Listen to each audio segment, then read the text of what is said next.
नमस्कार, मैं हूं आपके साथ रंजना रावत और आप देख रहे हैं भागवत संदेश, जिसमें आज हम आपको सुनाएंगे संघ प्रमुख मोहन भागवत का वो संदेश जो उन्होंने 14 अक्टूबर 2024 को नागपुर में दिया, जहां संघ प्रमुख ने कहा कि लोगों में सही धर्म क्या है, उसका सत्य प्रकाश उनकी बुद्धि में जाए, अपने मूल को समझकर काल सुसंगत धर्म का आचरण करें और अपने लिए स्वतंत्रता प्राप्त कर ले। इसलिए जनों की जागृति का एक महाप्रयास स्वामी दयानंद सरस्वती जी ने किया। हम जानते हैं कि लंबी गुलामी के बाद भारत का जो पुनरुत्थान शुरू हुआ, उस पुनरुत्थान के पीछे जो शक्तियां थी उनमें से एक स्वामी दयानंद सरस्वती है। लोगों में सही धर्म क्या है, उसका सत्य प्रकाश उनके बुद्धि में जाए, अपने मूल को समझकर काल सुसंगत धर्म का आचरण वो करे और अपने लिए स्वतंत्रता प्राप्त कर ले।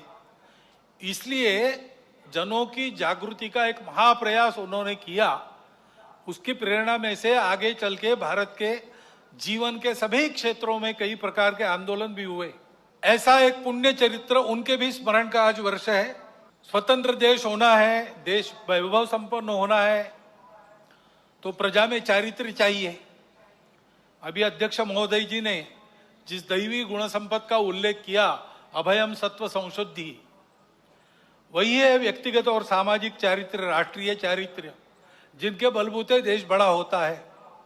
पाबना में, आज के बांग्लादेश में, उस समय के पूर्व बंगाल में जन्मे श्री श्री अनुकूल चंद्र ठाकुर होम्योपैथी के डॉक्टर थे, आध्यात्मिक साधक थे। उनके माता से ही उनको दीक्षा मिली थी, तो उनके व्यक्तित्व से आकर्षित होकर लोग उनको आकर मिलते थे, अपनी व्यक्तिगत कठिनाइयां बताते थे, उनके हल पर उनसे चर्चा होती थी। इसी का आगे एक सत्संग आंदोलन बन गया और 1925 में उस आंदोलन का भी विधिवत पंजीयन हुआ। उस आंदोलन का मुख्यालय आजकल देवघर में है। उनकी भी शताब्दी इस वर्ष 2025 में चलेगी। और हम जानते हैं भगवान बिरसा मुंडा के जन्म के 150 वर्ष हो गए। विदेशी वर्चस्व के विरुद्ध, शोषण के विरुद्ध वनवासी समाज में, आदिवासी समाज में बहुत जागृति जिन्होंने की, केवल भाषण देकर नहीं, अपने जीवन को यज्ञ में अर्पण कर दिया।